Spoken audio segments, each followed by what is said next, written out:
what I love is that Canadian aspect of doing communication, marketing, and innovation. Underdog maybe perceptually, but I think the potential of us in this market is phenomenal. Because of that appreciation of beauty and that marriage of tech, so that craft and innovation to us speaks to our brand, and I think it's quite special. I see ourselves as more good human beings to a certain extent, and especially in the kind of world that we live in. I think it's refreshing to be that brand. There's a whole other world of craft that is really rich in Canada, and then digging into it, you sort of, and especially specifically to the ecosystems of Montreal, you realize that at the root of it, we're a culture that appreciates beauty, but we're also a maker culture. This is our DNA. Our DNA is going back to we love to craft and we love to innovate at the end. So if we can push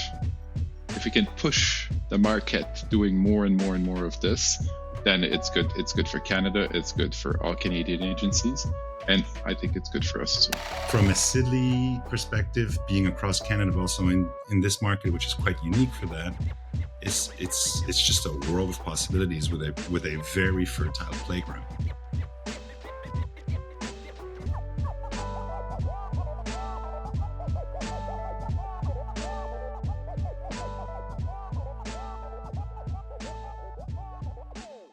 Canadians Create was born in partnership with Little Black Book and the ICA to uncover excellence across our marketing and strategic communications landscape in Canada and take it to the world. And that's why we're here having this conversation, because you guys are certainly leaders in many, many things. And Sid Lee is such a storied agency that I'd love to dig into what you guys do there and then the actual current state of things over there in Montreal. All right. Amazing. Really cool. So Yanick, I started at Sid Lee in 1999, so a while ago. My current role is to pivot to actually lead two practices. The first practice is innovation. So bringing innovation within Sid Lee walls. So everything that is frontier modeled, everything that is creatively interesting for us, mostly from an AI perspective, at least these days. So that's my role with my team. And my second role is to actually support everything that is digital, quote unquote, on a really broad scale. My background is complicated, but strategy, CX. I'm a French copywriter by trade, but that's been at least 30 years ago. Right. Nice. Okay, we'll dig into some of the agency history that you've seen firsthand. Yes, but let's pass it over to Johan. So I'm Johan Vakidis. My title at Sid Lee is North American President and CCO. I am born and raised in Montreal, but I spent most of my career, 21 years, based in Asia. Oh. Yeah. And So I left at the age of 21, 22 years old. I came back 21, 22 years later. So really half my life. And when I came back to Canada, it was during COVID. So my family and I took a decision. It's like, it's been quite a while, and with everything that's going on, it's time to go back. So we sort of fast forwarded our plan. In Asia, I set up many agencies, mainly digital agencies. So I did that. And when I came back to Montreal, my first agency was Sid Lee. And I joined Sid Lee in a special unit at the time, which was called the Global Task Force. And the Global Task Force was meant to sort of expand Sid Lee on the global stage. So I did that for a couple of years, and then I went for a couple of years at C2, which is also part of the same group. C2 Montréal, which is a big event, also an experiential agency. And I recently came back about 7 months ago in this current role. Wow. Yeah. There's so much to dig into, because I think for anyone, especially in our audience who's unfamiliar with those two brands, with Sid Lee and C2, they might, I don't know how well you can explain this. I'll say this as someone, on the outside of it. From my perspective, these are storied brands in Canada that are like on par with any excellent, brand that represents our country globally. So to hear a little bit about your experience also, you know, outside of it, but looking back on Canada and whether Sid Lee, before you came to join, had appeal from a global standpoint. I'd love to hear your perspective on that. And then we can also talk about events and talk about C2 a little bit. Sure. Well, I mean, I've most of the agencies I end up with over my career is because I was fans of the work. Okay. You know, like just quickly in my stint in Asia, I was with Ogilvy. I set up AKQA in that market. I set up RGA in that market. I was with Disney. And I think chronologically, I mean, when I looked at the work that some of these agencies did, it was a lot of inspiration for me. And I ended up finding a way to be part of that. And being based in Asia, and I remember there was a year or a couple of years where I noticed Sid Lee and I noticed the work they were doing. And this was me going to Cannes and seeing some of the wins and stuff like that and going, whoa, these guys are from Montreal. So you discovered Sid Lee when you were away from Montreal? Yeah, because when I left, I think, while Sid Lee was there, they were Sid Lee at that time. When I left, because when did Sid Lee get founded? 1993. Yeah, 93. Yeah, they were called Diesel Marketing. Okay. So yeah, I mean, I noticed, I heard about them through that. I also met some people from Sid Lee at judging gigs. So I knew people, but when I came back, as in that same vein, like I want to work for agencies I'm a fan of, I gravitated towards Sid Lee when I came back. And in Asia, where in Asia did you work? Was this all over the place? Or? I worked all over the region, but I was based in Shanghai. I love that city. So China was my base for 20 something years, but I did work in Korea. I did work in Japan. I did work in Singapore, and those are the main, Hong Kong, those are the main markets. But yeah, Shanghai to me was a good mix of it's a very romantic city. It's a good mix of super ultra modern. The city is a tech experience in itself, but then again, there's also the very classic side and the very beautiful side of China, which is kind of a blend there. So I just loved it, and I learned a lot. Being back in Canada, how did that hit, by the way? I know COVID contextualized this, but especially being a creative and someone who's worked with many agencies around the world and looking at, pushing practice and understanding where the future maybe of this industry is, like, how did it feel coming back and seeing, I would say on one hand, maybe limitations, and on the other hand, potentiality? It wasn't easy, I'll be honest with you. I mean, coming from a market where I was very well established, very well known in the scene, and then coming to a market where most people didn't know me, was a bit of a challenge. So I came in, and I think one of the good sides of all of this is I came in a time where everybody was kind of dispersed. We were not in the office. It was right at the height of COVID.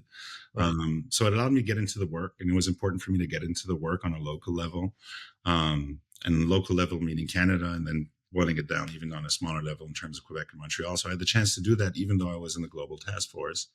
But I think for me, the bigger unlock in terms of being able to understand how things work here was my stint at C2, because that model was a very streamlined setup with a few creative generalists. But every project that C2 had, we would work with artists, we would work with design communities, we would work with tech companies. So that really allowed me to connect with people, build my network, and understand how your typical project life cycle would work in a market like this, which is somewhat different than it would in Asia. Mm-hmm. So that was a great way for me to to branch out, to learn, and to reintegrate into Canada. And when I came back at Sid Lee, after that, I felt really well tooled because of my experience. But it was a hustle. It was a hustle coming back as a nobody. And then, I just had to do what I had to do, and I was fully aware of it. What's the biggest part of that hustle, though? Is the biggest part of that hustle internal mechanics of the industry, or, developing client relationships and that kind of side of it? I think it's a mix of everything. I think, a mix of wanting to be culturally fluent. And that's kind of weird because I needed to be culturally fluent in my own market, my own hometown. Yeah, that is weird. Because I worked so far away for so many years. So that was a personal goal. And then also, I think the type of work is a bit different. I mean, the markets that I worked in are highly connected. The consumer behavior was very different as well. Therefore, trying to, well, let's just say that coming into the market going, I can apply a lot of these learnings to this market was a quick reality check, which is, well, there's different stages of evolution between markets. So that's not such a plug and play type thing. But that never took away that the fact that everything I've seen, which I still consider a bit of a glimpse into the future, right, is all relevant for what's to come. And I think even today with the current environment, this big technological shift we're seeing, that's all coming into shape in a very nice way.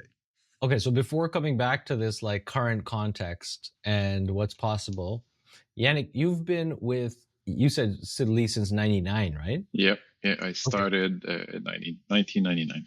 In 1999, where was the office for Sid Lee in Montreal?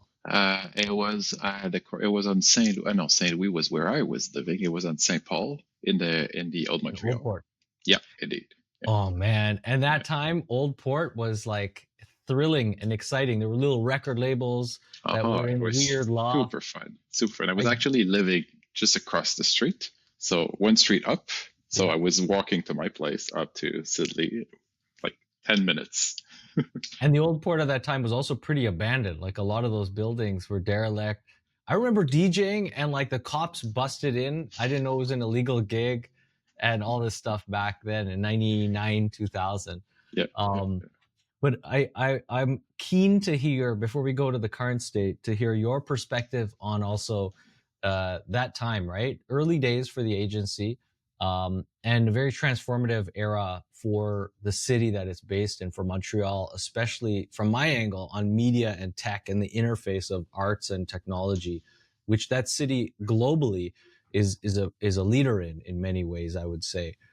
So paint that picture of kind of like your early days at the agency, and then we can fast forward after that a little bit. Of course. So I started as a French copywriter, and that was 94, 95. And by day I was writing, and by night I was doing websites, quote unquote. So, and this is pre-CSS. This is the I was Netscape, Netscape era. And then I went thinking about, hold on a minute, is there an agency that actually believe in that future? And I've met Martin Gauthier, that was just acquired. Eve merged with Sid Lee and his own company, and he was basically, that became the digital venture of Sid Lee. So we started in 1998, end of 1998, and 1999. I said, you know what, screw it, I'm going to go to Sid Lee, that called Diesel at the time, marketing, and I will become an expert in CX, which wasn't a thing in 1999. And that was, I think that was the most interesting time, because from my own point of view, nobody was actually knowing what was going on. So we were all trying to experiment, and there was no limit to whatever we said, you know what? Yeah, we're going to do this. We don't know how to do it, but let's try. So I went in that culture of Sid Lee, to your point, where there was a naivete in the air that was super interesting. Mm-hmm. Big clients like Cirque. I started on Cirque du Soleil. That was my first mandate. And the maturity of the technology that wasn't there at all. So actually everybody was like big Play-Doh and playing with it and trying to build whatever we envisioned and imagined at the end of the day. Fast forward a couple of years, post.com, which was a big thing. So we went really up, and then we say, oh, wait a minute, that was really, really hard.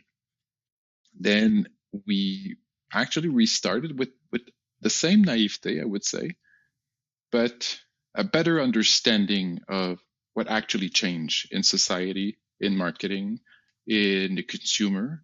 So now, like, it was pre-mobile, but at least like Wikipedia was a thing, and it was actually, now it was head competing with the dictionary, which was really interesting. So then we've pushed into challenging clients to say, guess what?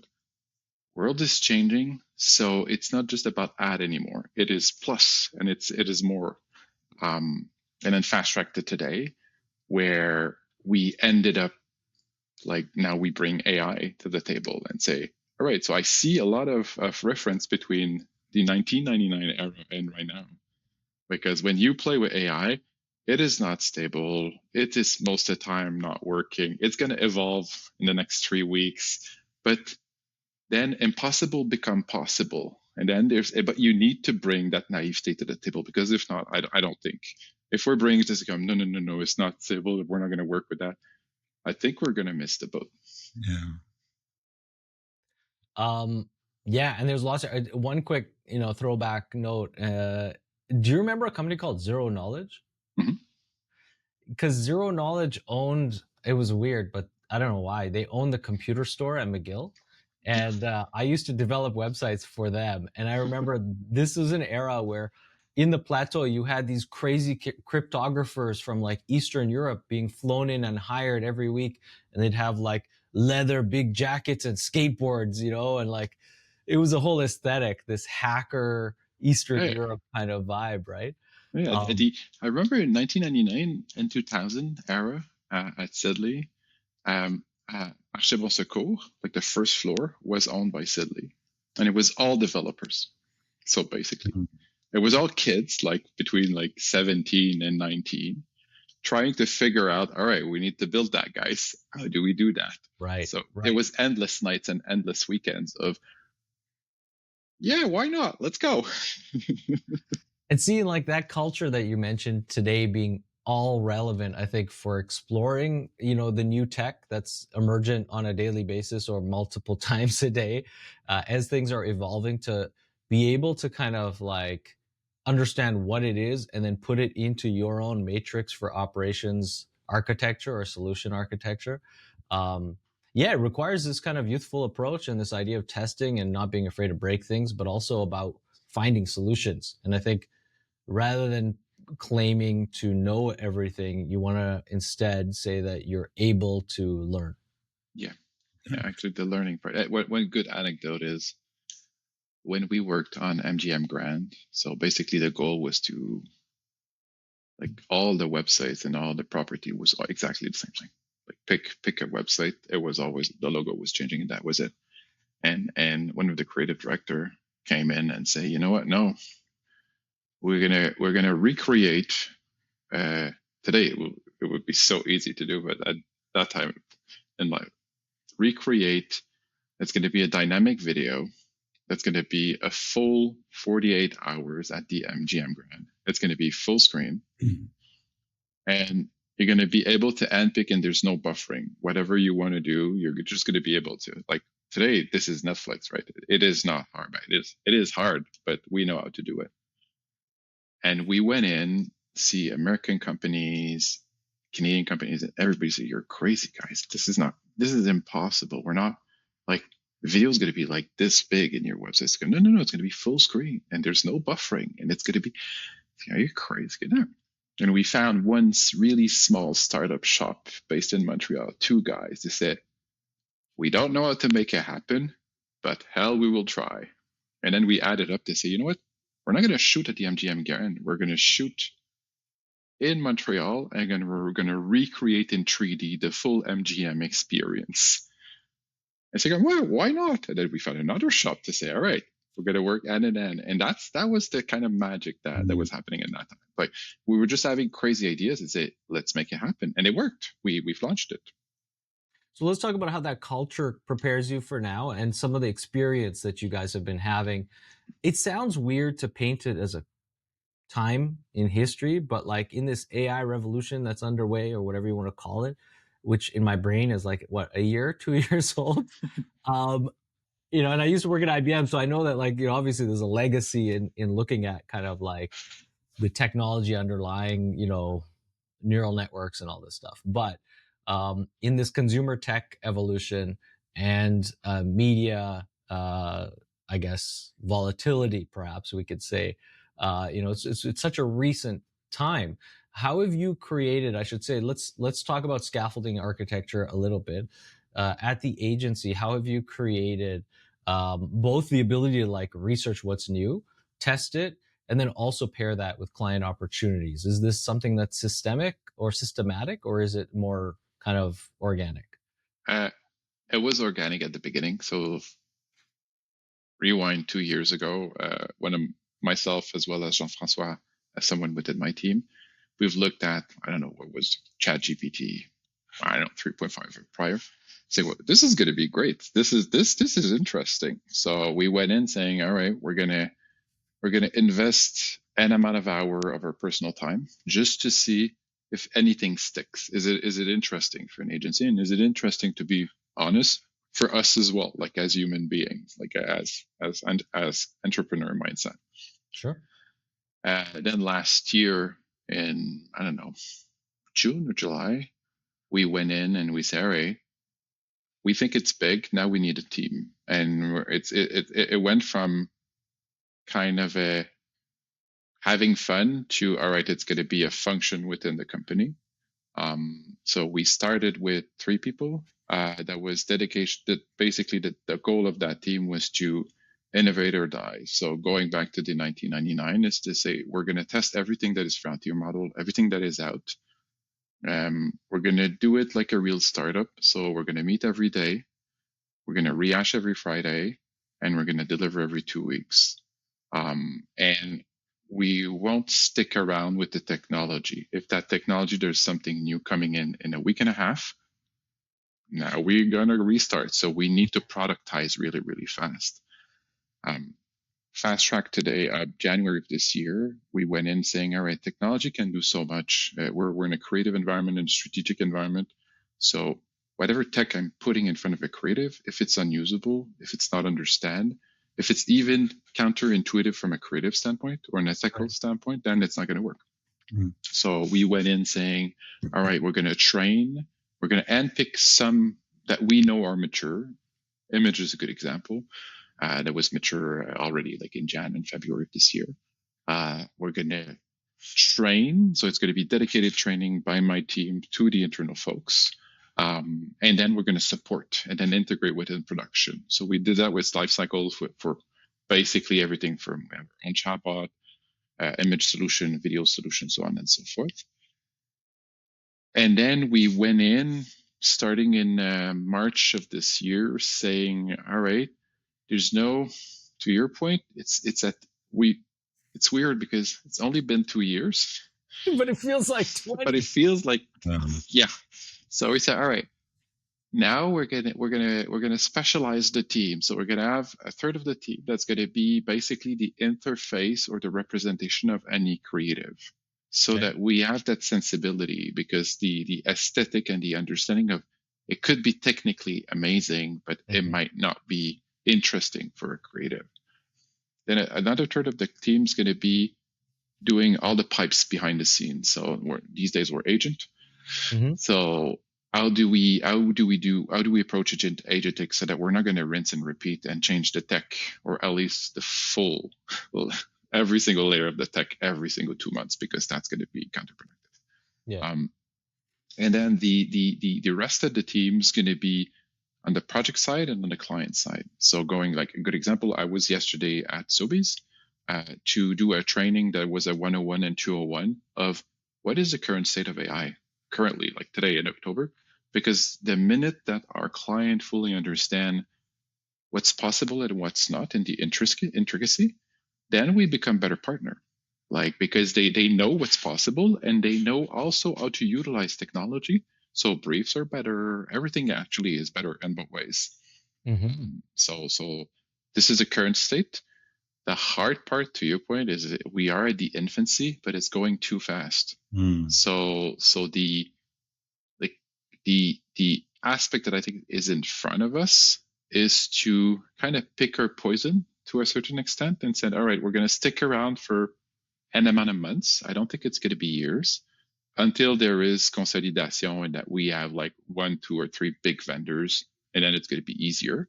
I think we're not there yet, at least like in the creative sphere. But if we can at least stabilize a little boat, will be easier today on the day to day. Let's talk a little bit about, it's interesting to look at your approach to the kind of internal reskilling, upskilling, but then also how you're communicating with client to prepare expectations for the advancements that you're making. because it's about collaboration, right, and partnership with clients. So you want to make sure that you're able to speak the same language. 100%. And I'm sure it's a welcomed service to be able to bring people up to speed, because it's very hard for anyone to keep abreast of innovations and then parse out the kind of relevancies in their own work, right? So relying on a creative partner to do that is almost a whole new service offering in this world of agency, right? Yeah. Let's talk a little bit about this kind of like how the product changes, like in terms of the output for client, and what AI is enabling already for your services, for your creative, whether that is on a concept ideation, prototyping side of things, or whether that's actually about how you're pushing things out to as creative communications. You want to go from a creative standpoint? Sure. I think it's interesting.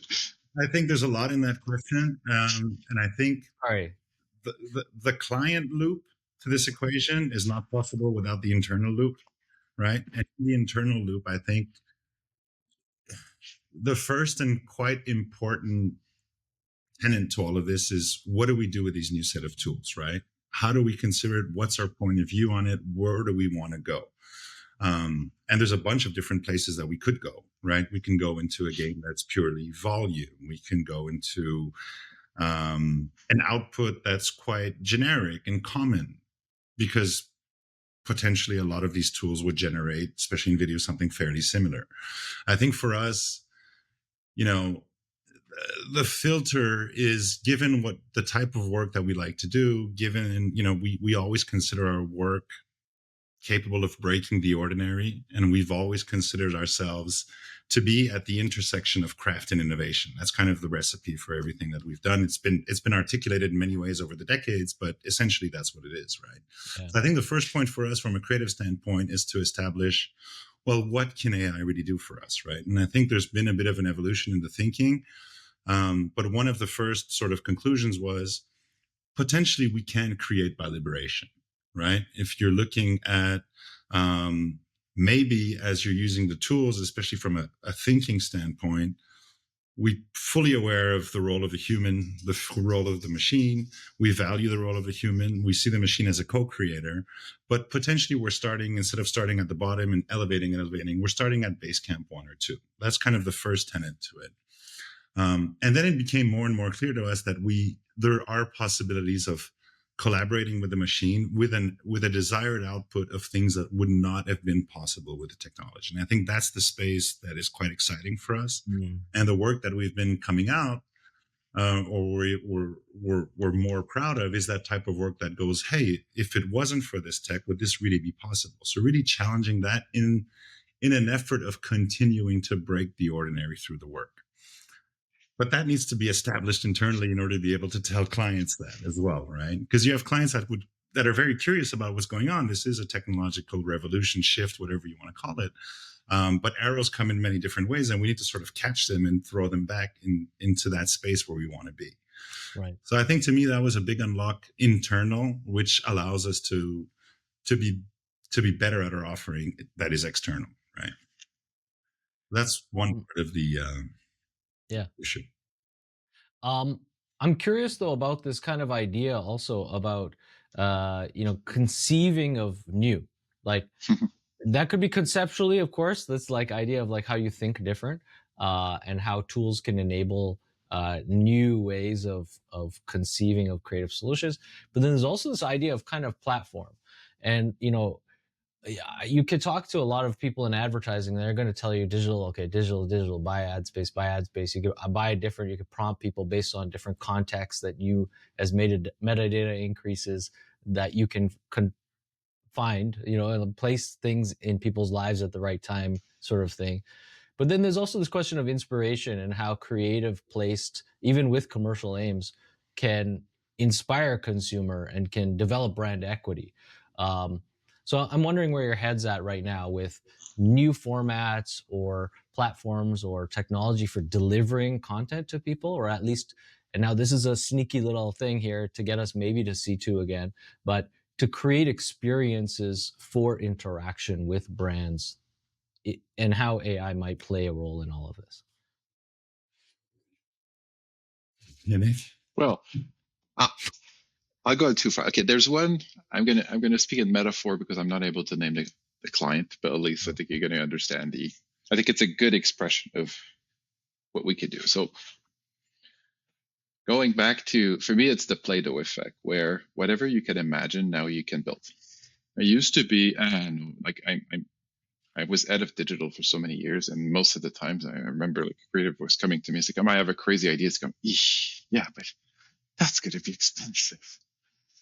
So in that specific case, it's a client in the entertainment industry, which is a big North American client, global client. And one of the creative came to us and said, would it be possible to, like, we can do that typical campaign, but I have an idea. Could we train a machine so that the machine can fully understand 45 seconds of a clip? And that clip is super noisy. Like imagine your worst nightmare of a clip, like the worst movie you can imagine. It is worse. And then the machine's going to actually storytell what actually happened and condense that into one little thing. And that thing is going to be part of that product. So that it's going to be re-engaging. And the ultimate goal will be that it is so impressive that that brand will need to integrate that concept within their product. A year and a half, I would have said, you're crazy. Like when Matt came to us in March, you see, you're crazy. It is an amazing idea. Current state, I know for a fact it is not possible. But knowing now the pace of AI, like the vision in March wasn't that great. Like knowing the pace and knowing that your campaign is going to be in October, not in October, in August, we'll have at least 2 or 3 versions. So why not? So we've actually built that machine. Behind the scene, it's 7 AI working in conjunction, blah, blah, blah, blah, blah. And that's the technical part that is, to a certain extent, uninteresting. The interesting part, it came from one idea, one spark that was crazy, because it was based on one technical innovation that ChatGPT showed. Actually, at that time, it was Microsoft. It's like, this is good. This is what I want. And then we went in saying, yeah, let's do it. We did it. And the fun part is that it was supposed to be a really traditional campaign with influencer generated content, with a teaser and a trailer, so on and so forth. And they went in saying, no, it's going to be a story across the whole duration of the campaign. And every single human being that was the target market was providing content. And we were rehashing all that content and storytell what happened actually in their clip. And then the Reddit type of world said at the end, this is cool. So this should be in the product. And now we'll see. So for me, this is an interesting play where it's one thing is it is Play-Doh. Yes, technology make it possible, and a lot of hard work. But the interesting piece is whatever you can imagine. Yeah. Now there's a way. So there's no limit to the imagination. There's no, like, it becomes a campaign and it became a product. It became an experience, and that experience had a duration and then had an output. It was 100% personalized. So it wasn't like just, oh, dear Yanick, da da da da da da. It was 100% tailored to you because it was based on whatever you've input in the system. So this for me is we're moving into a world where I think personally that we're going to see more and more. We're going to move away from personalization as a traditional advertising type of play, and more into an experience that is actually really tailored to me, and that is an experience. So therefore, it is an ongoing play, and this is interesting. Right. For me, at least. Well, yeah, because in my brain, that's always brand speak, right? It's like activating the relationship between participants in that experience. Yeah, and even from an effectiveness standpoint, if it was a campaign, you're going to be exposed to an amount of seconds to that campaign, and tick, tick, tick. And then if it's fame product, then maybe you're going to retain it, and then you're going to get traction. In an experience, that experience was basically 30 seconds to a minute of a conversation between the brand. And then you needed to re-engage in order then to generate another video in order to then move on and move on. So now we're getting traction where it's not a couple of seconds and it's an it's a media vehicle. It is a product that you're willingly playing with because it's fun. It's genuinely like super interesting for the user. Yeah, and the interesting thing to me in all of that, when I'm looking at this type of project and the output, I can't label it. I can't say it's advertising. I can say it's a product to some extent. I can say it's an experience to another extent. It does have impressions and all that same stuff, but it's something, and I want to be careful. It's not something, it's something that's out of the category of what we do, because it is us experimenting with the boundary of what is possible. Therefore, what comes out of it was impossible. Therefore, how do you label it? You know? Right. Which is great, because my training and my mindset was, yes, you are in the world of advertising, but strive to create anything but advertising. That was always sort of the rule, especially in my background in the agencies that I work for. So now I just want to take that back to that spirit of 1999, in that era where I was a web developer back in that time. It's that Play-Doh, which I think is a beautiful way of quantifying it today, current state, because it doesn't say that we're necessarily experts. It doesn't say that we're just prototyping and experimenting. We're defining what the possibilities are in terms of that, like the reach, the out, and it changes, it evolves every time. But to me, that's a really beautiful place to be, because it allows us to bring in the agency this, call it scrappy, call it test, call it take your 20 years of experience and apply them into these new tools and see what comes out. Call it a bunch of incremental shortcuts that you learn on the fly, but that all impacts an output. So when you get into that space of going, let's start making what is seemingly impossible possible, we're defining that work. We're defining a new category of work. Which okay, is so client number one, who is perhaps the best, best example of this perhaps in the world, is Cirque du Soleil, right? That lets you experiment with brand, I'm guessing, and has always supported this creativity and the blurring of lines and the genre redefinitions and all that stuff.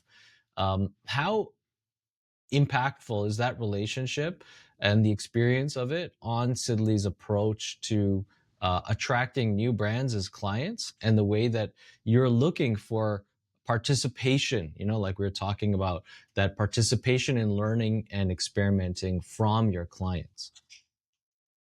Well, I worked for 15 years with Cirque du Soleil. I think there's a lot of the Cirque DNA in Sid Lee, in the sense that Cirque du Soleil was partly owner of Sid Lee at some point in time.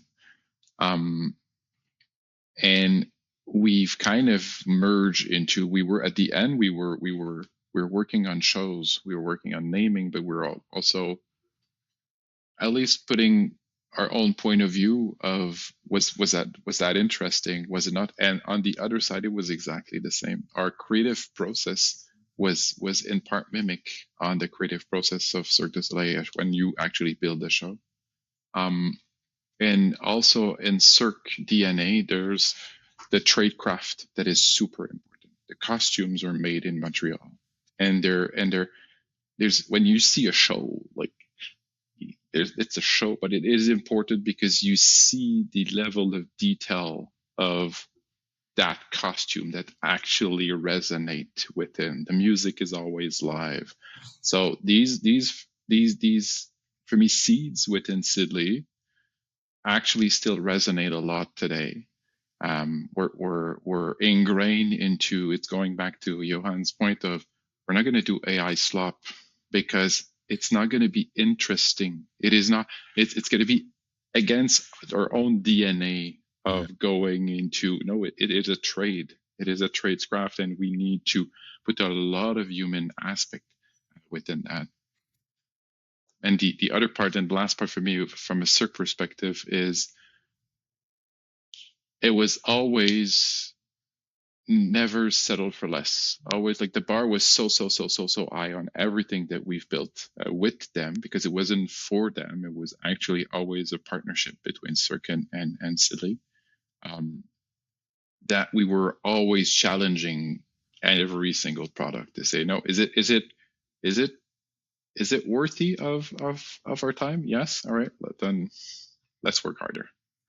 Yeah, and that's where we're at our best in those types of conditions. It's just us, and that's what attracted me to the brand and the work.